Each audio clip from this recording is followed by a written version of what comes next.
This conference will now be recorded. Hey guys, this is Naveen here. Welcome back to Naveen Automation Labs. So guys, this is the second video of web services and API interview question series. If you remember the first question, the first video I have already uploaded, and in this particular video, I have discussed around 10 questions and answers. And now this is the second video, and we have already discussed about top 10 interview questions like 1 to 10. Now we will start from 11th. 11th question. So the 11th question is saying that what are the common API testing types? What are the different API testing types? So there are certainly different types of API testing you can do, like how exactly you will validate your APIs, how exactly the functional testing, the functionality of your APIs are working fine or not. Load testing, performance testing of API, you will have to use either JMeter or Gatling, such kind of tools you can use, and then you can check the performance with the number of loads. Runtime and error detection, that at the runtime, right, you just connect and you just do an integration testing and then connect with your services, and you can check what kind of response and errors and either it is JSON response or XML response. At the runtime, you can pass some negative values and you can check what kind of error codes and error detection are there. We can do that. Security testing, guys, it's very important that how exactly your APIs are authorized. You can pass the headers, username, password, authentication token, session IDs, such kind of testing you can perform in terms of security testing. Penetration testing you can do, like it's again part of your security testing where you can check how exactly my application is behaving when for hacking point of view, security point of view, load testing point of view.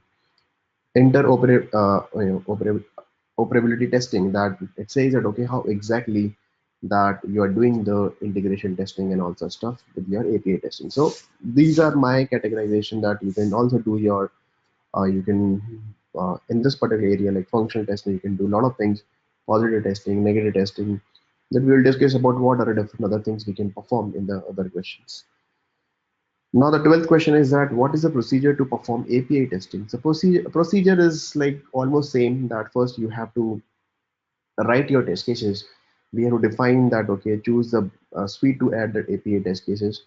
I'm not talking about automation here. I'm talking about the manual and automation, ultimately actual testing of your API testing. Then what kind of development mode? Either it is your dev environment you have to test, or stage environment, or dev environment, or QA environment you have to test. You can take the specific test development mode as well.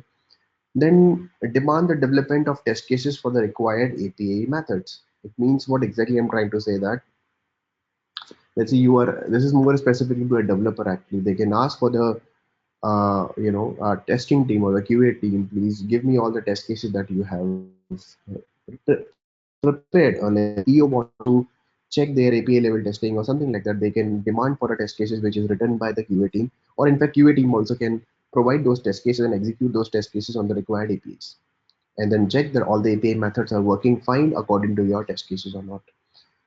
And then configure the control parameters of the application, then test different conditions. So you can check the different conditions, either it is negative, positive, pass the wrong value, and check how exactly my application is responding or APIs are responding, right? Configure method validations, that whatever the API methods are there, the configurations are correct or not. Maybe let's see, there is a post call. It is accepting only JSON, but you are passing XML. It is not configured for XML, right? It is only accepting JSON. In that case, how exactly the response will be there? Such kind of things you can do, like configuration, method validation. Then execute your API level test cases, that once your test cases are there, execute all these test cases, check the test report and filter API test cases. Okay, generate some test reports and everything, that how many test cases got pass, fail, and arrange all your API test cases like that, and you can arrange it and then you can publish it. So this is a typical, standard, very standard way of perform API testing.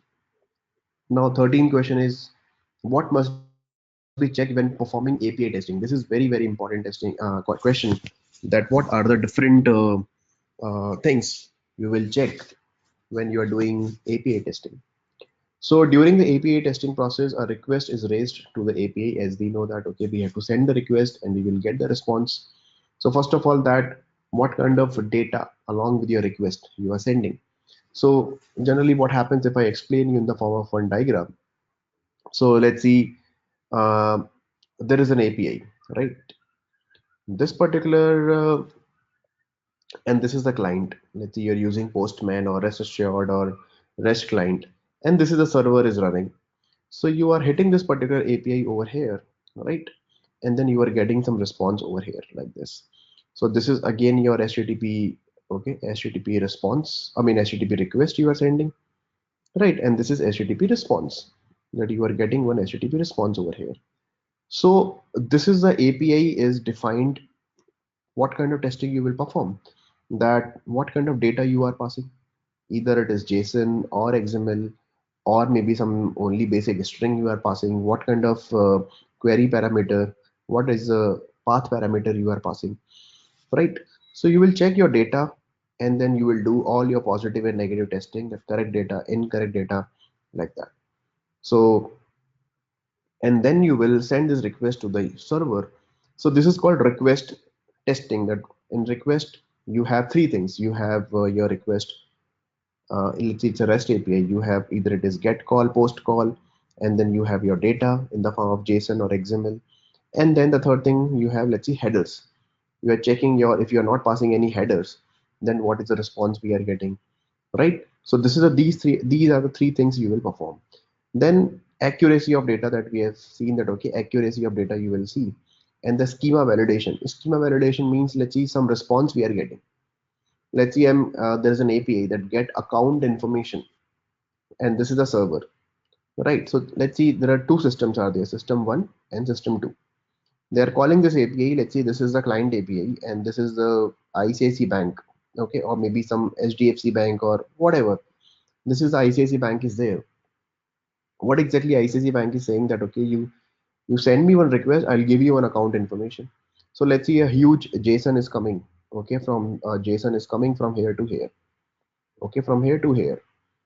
So in JSON we have, let's see, account ID in double value or integer value, or maybe we have account name is in string, then we have some other information like what is the balance and everything. So all these data is coming over here.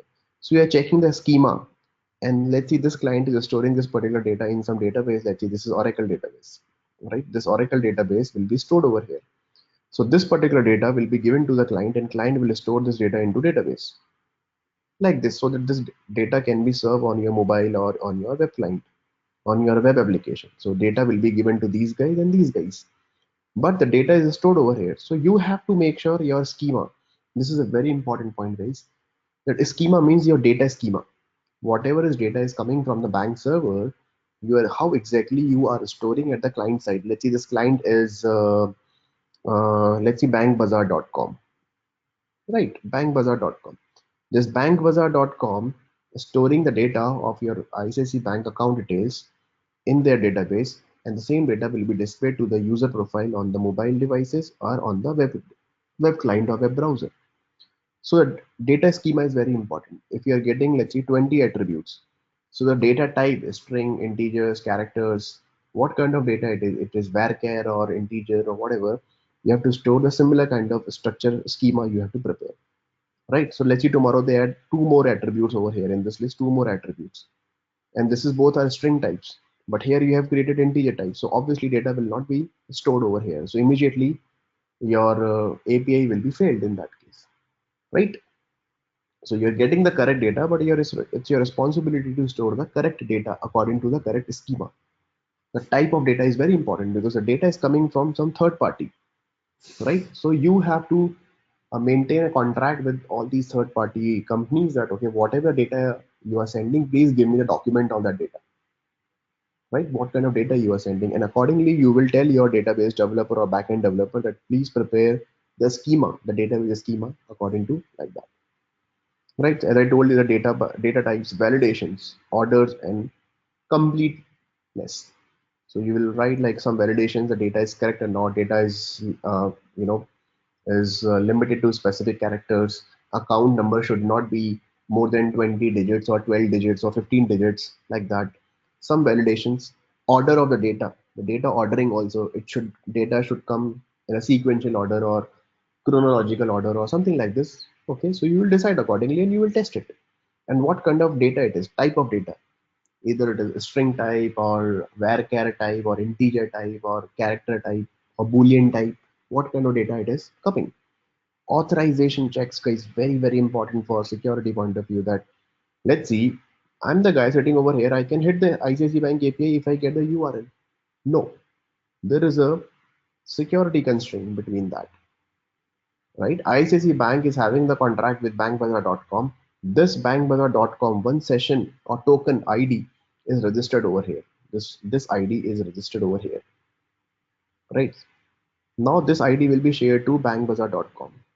Whenever bankbazaar.com is hitting ICICI Bank API, bankbazaar.com will send the request along with this particular token. This particular token will always send. ICICI Bank say that, okay, yes, we know this token because we have given this token, or we know this username or password. Then only these APIs response will be given. Otherwise, anyone can hit the APIs and anyone can get your data, right? So that's why we should always pass the token authorization checks. We should do that. Okay. Then we have implementation of response timeout. Response timeout is very important, guys, because let's see, I'm hitting the API and I'm not getting the data, let's see, for next 5 minutes or 10 minutes.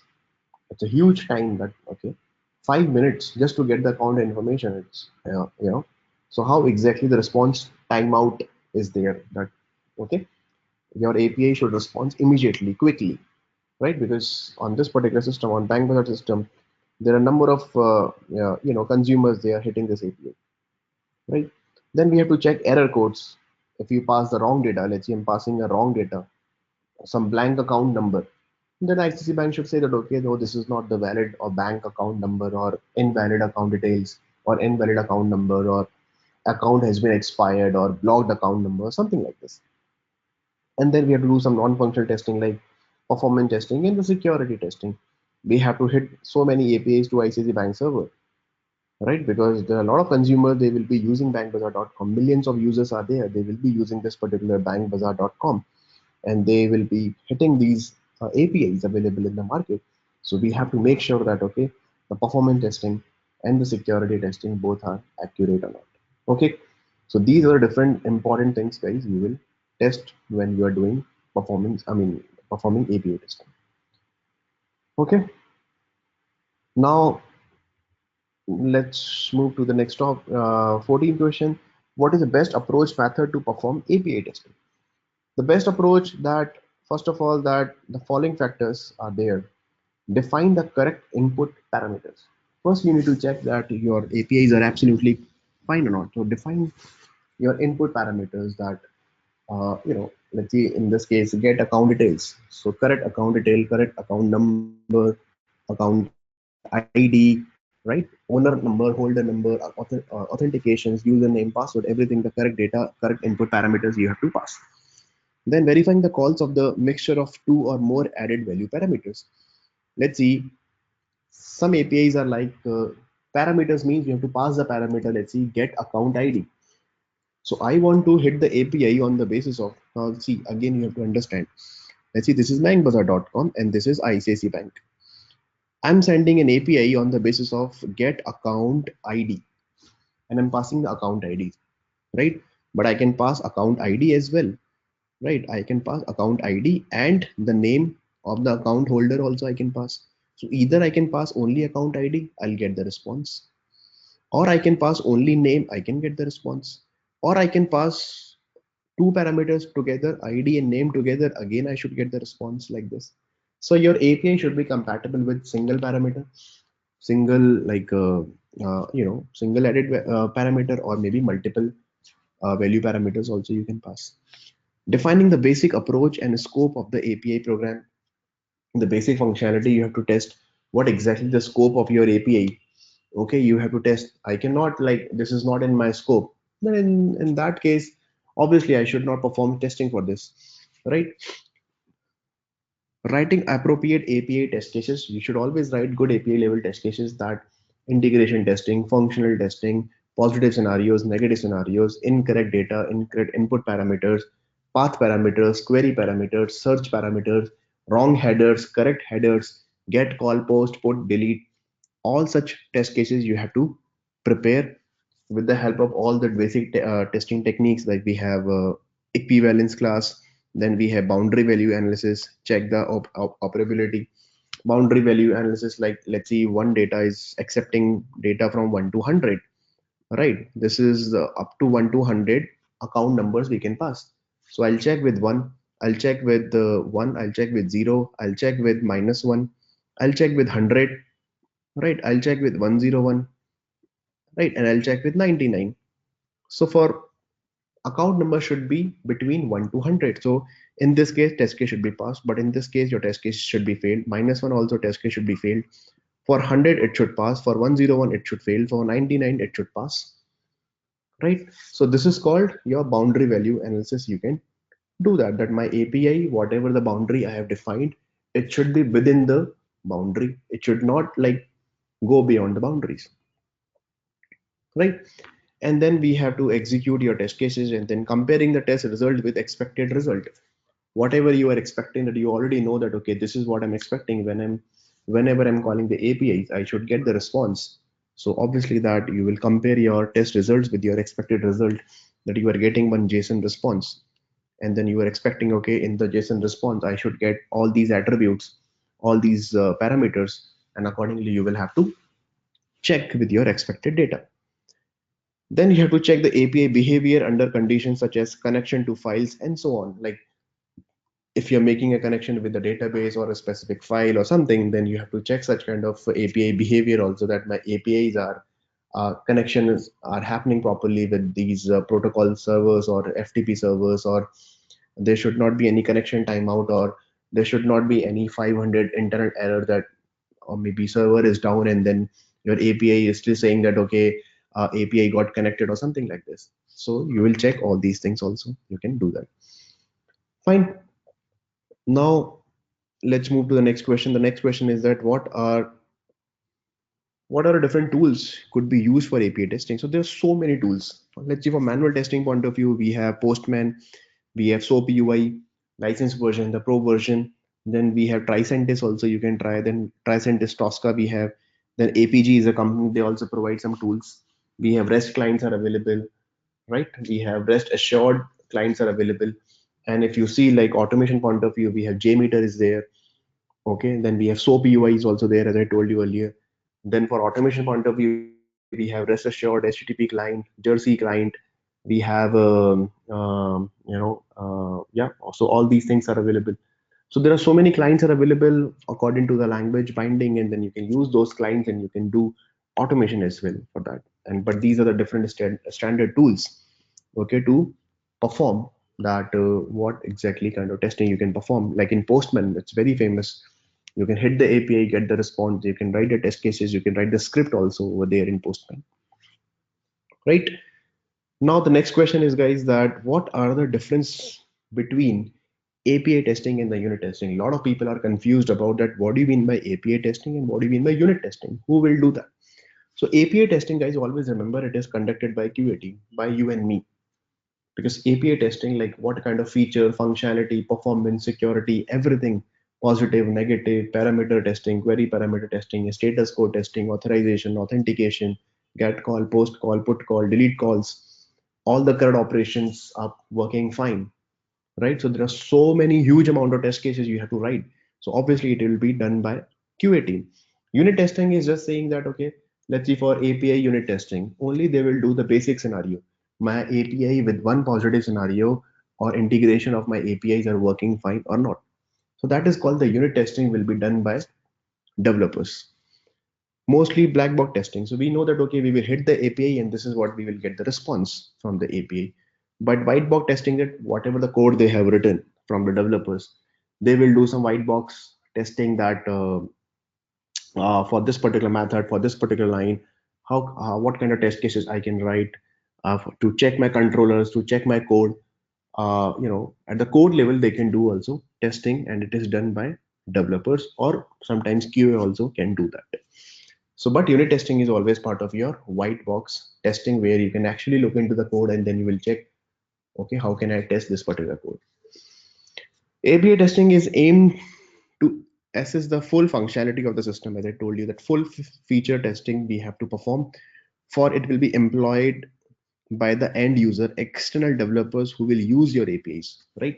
So sometimes external developers, as I told you that, okay, let's see ICICI Bank, these guys, they have created some APIs. It will be used by multiple vendors available in the market. It can be used by, let's say, any payment gateways.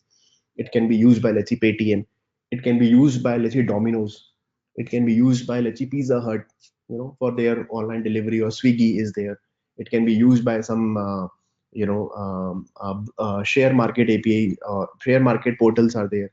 We have bankbazaar.com is there. Some insurance companies, they are using ICICI Bank API or something like that. So it's ICICI Bank API team responsibility that, okay, external developers, they are going to use our APIs, right? So maybe we have to do some functional testing from our end, and we have to do the integration testing also with them, right? So this is the scope of API testing. Unit testing used to verify whether each unit in isolation performs as expected or not. So in unit testing, we have small units are available, right? So in unit testing, guys, small units are available, and then you will check, okay, individually this unit is working fine. This unit is working fine. This unit is also working fine. Unit means a small modules you will create. And what is unit integration testing? You will integrate these two units, right? And then you will check, okay, these two are communicating and integration is happening perfectly or not. And then you will build up a system over there, ICICI Bank system, and there is a bankbazaar.com. They will interact with your APIs individually like this, right? Okay. Then if you talk about API testing, often run after the build is ready. Yes. And authors do not have access to the source code. Obviously, there is a source code is written. I'm not bothered about it. I just bother about whenever the build is ready. Whenever, let's see, there is a build is there. Whenever build is ready, it will be deployed on your QA environment. The build is deployed over here. Immediately after that, these are my test cases for API testing. These are the test cases for API testing. API testing immediately will be executed on QA environment. Once this is done, the same build, okay, the same build will be deployed on a stage environment. So this is QA environment, this is a stage environment, okay, and then again same API test cases will be executed on stage environment. Once this is done, then this is your prod environment.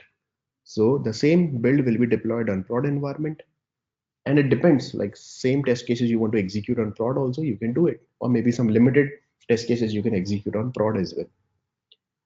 Okay, so this is about API testing. Now in unit testing, each of the code modules must be ensured to pass the unit test before being built by developers. Now see, this is the very important topic, very important concept here is unit testing means, let's see, this is a build and 4 developers are working, or let's see 3 developers are working. 3 developers are having their own code like this.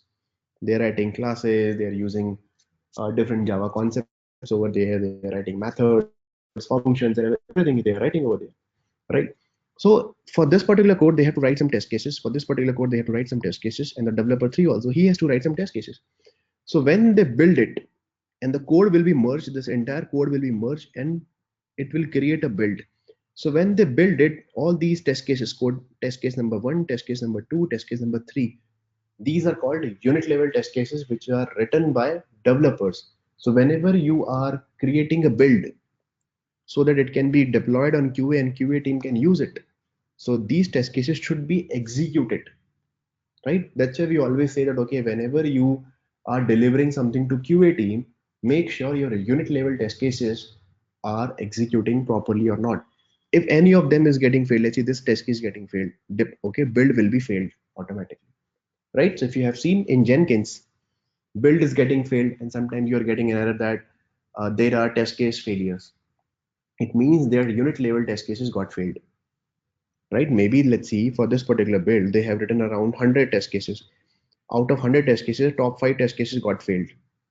It means build should not be given to QA. Immediately build will be rejected. It will not deploy on QA environment. First, you fix your test cases. It means there is a problem in your code that you have written.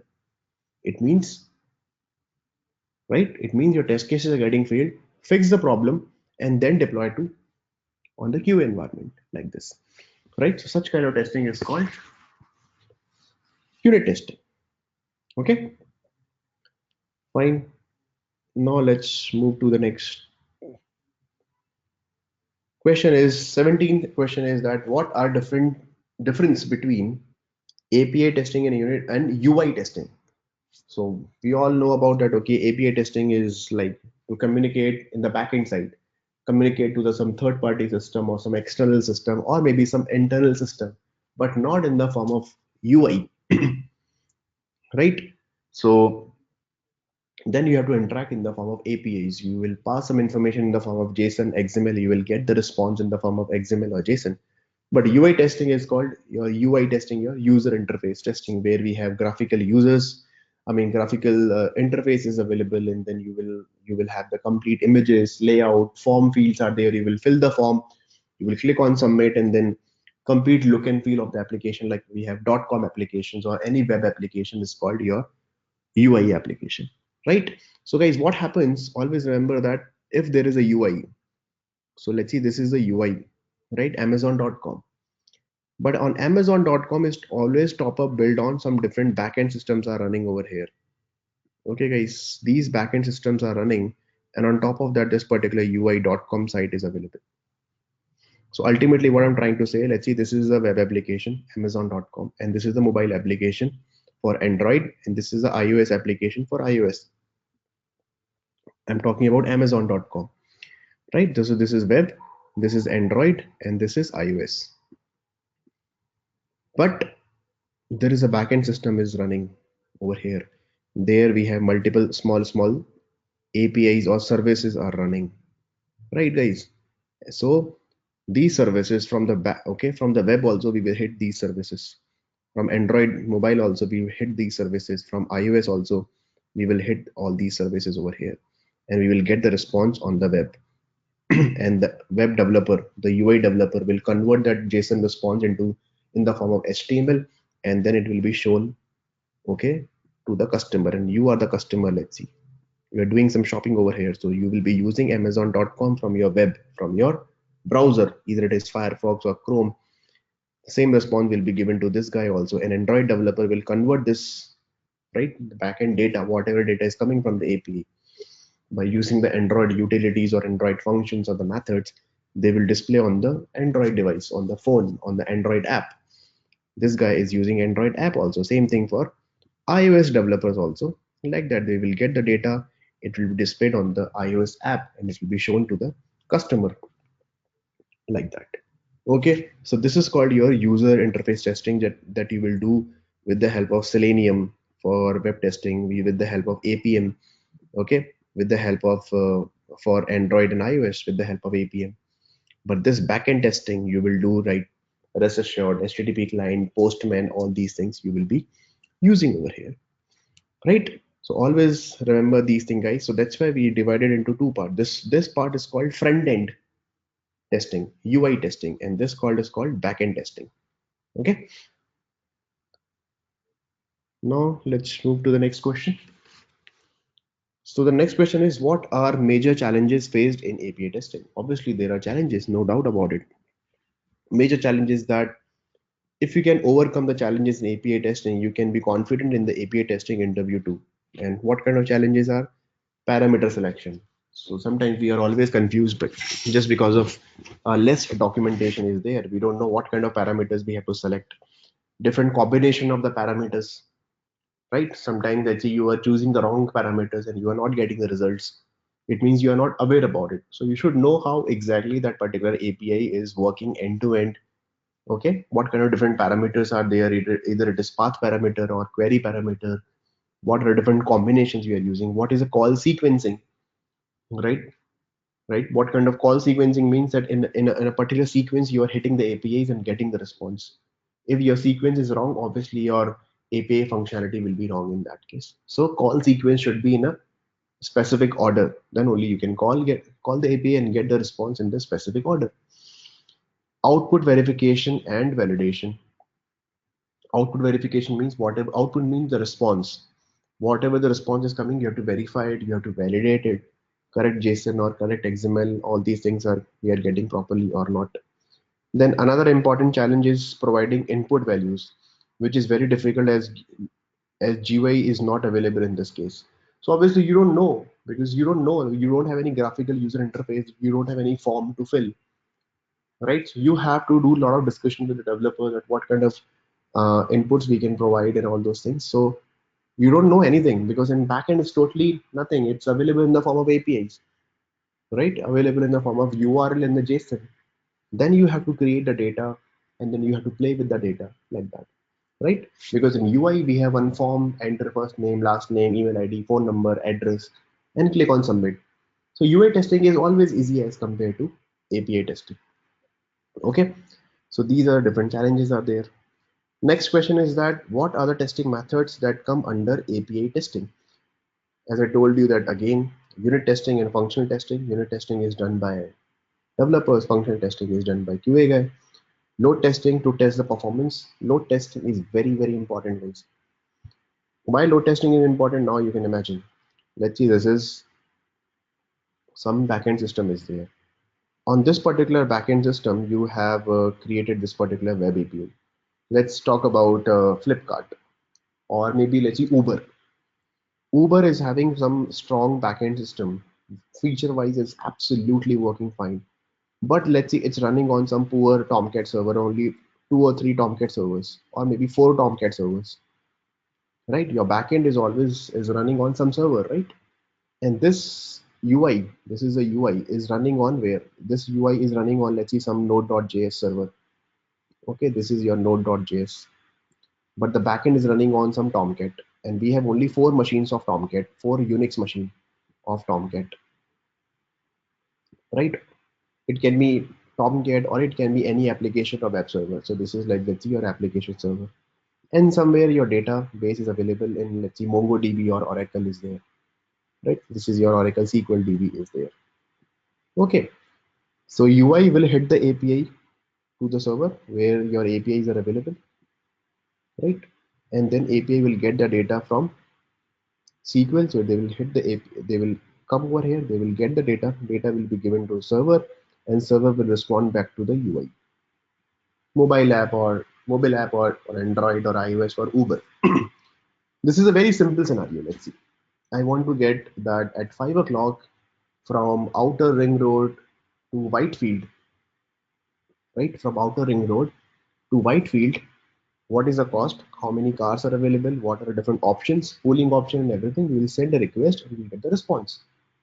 But the moment there is a 5 o'clock in evening and there is an office time, right? Office exit time, then millions of records, millions of requests we are sending from the UI to this particular server, right?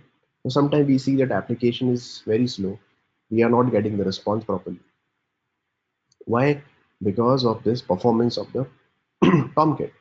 So how to improve? Either you increase the Tomcat machines over here, you will provide more Tomcat servers over here so that a request will be handled by so many servers, and server will respond back to the to the client.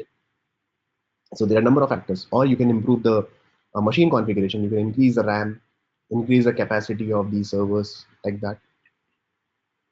Now you can imagine, let's say you have only one server and thousands of records, thousands of requests are coming, okay, from the UI or okay from the consumer or from the customer. Obviously, single Tomcat cannot handle it. So guys, performance testing is very, very important. Load testing you have to perform.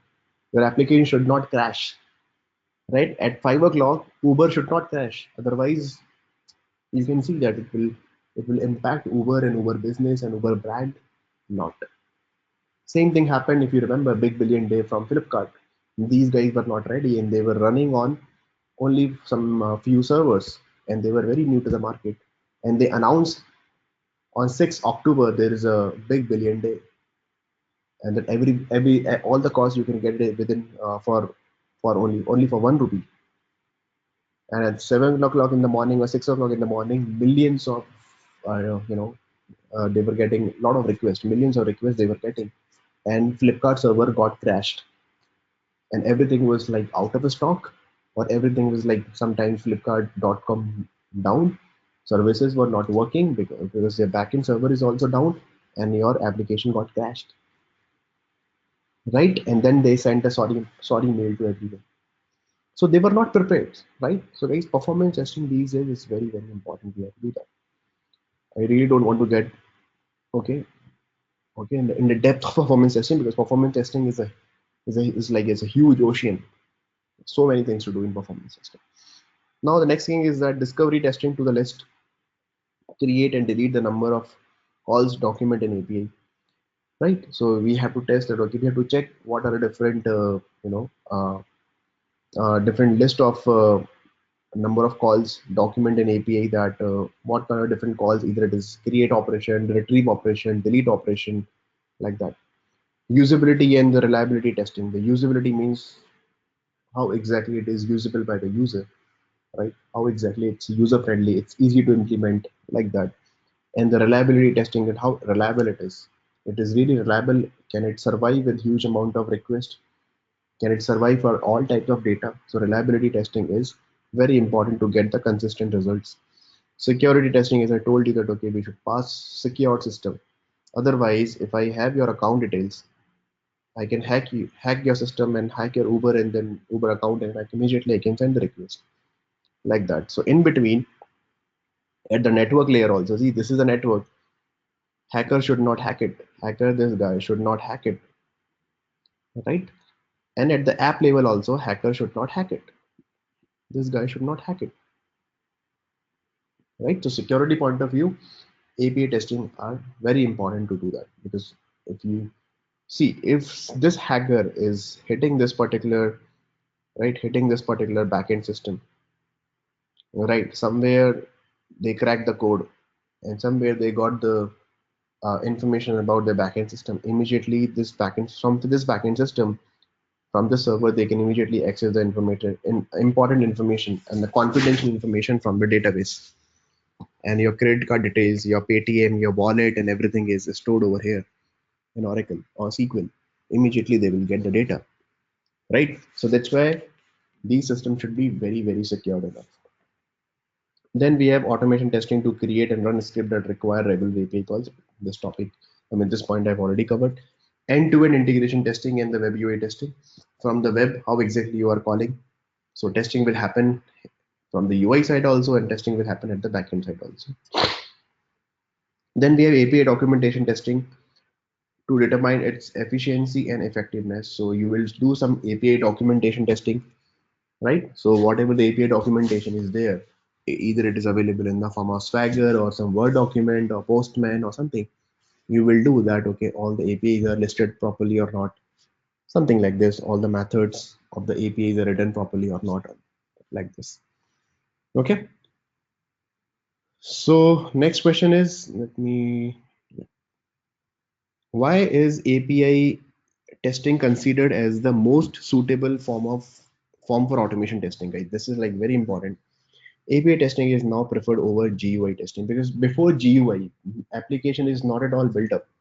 The UI, Amazon.com site is not built up because backend is ready, and the UI guy, they will develop the UI, right? So that's before that API testing at least you can perform, and it's important. Why? Because you can certify your backend is perfectly fine.